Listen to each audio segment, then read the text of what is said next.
Okay, this next activity is also for a post-surgical knee.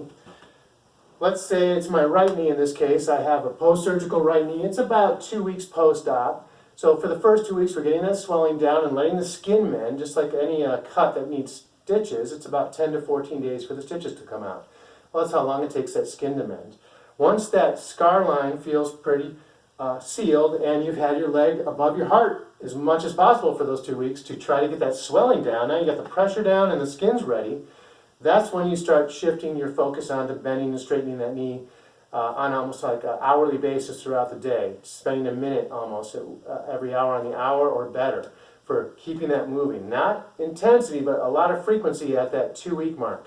So for a good way to do this is in a chair. If my knee, let's say, is comfortable maybe around 60 to 70 degrees, but I'm trying to get to that 90 degree mark, certainly by 2 weeks we want to start getting towards 90 degrees. What I can do is take my other leg, pull that into the tension, just where I first feel the tension, get ready, and I'm going to use the arms of the chair, and I'm going to slide my butt forward and keep my foot where it is on the ground, and that's going to stretch that knee. I'm going to feel that intensity increase, and I'm going to hold that for about 10 to 20 seconds. Then I'm going to scooch back in the chair and give it a break and rest. From there, I'm going to take my other leg again and pull up the tension to the new barrier, right there.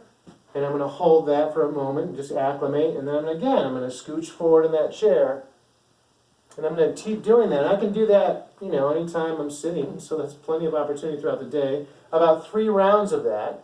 It should get a little bit incrementally more challenging as you do that. And then when you're done, you can tap your foot also. If I keep my heel where it is and tap my ball of my foot, you can see there's a little extra bend in that knee. So that can be an activity to do between each one of those rounds of pulling or at the end. Or you can pull up that knee to the tension and tap the foot 10 times and then rest and see if that loosens it up. Then you can scooch forward. So using that sequence to try to get to that 90 degree mark or better. So you want to try to get about 90 degrees at 2 weeks, and then an average of 5 degrees a week. From there will get you to where you need to be. But that's not a whole lot to ask. It's like a degree a day.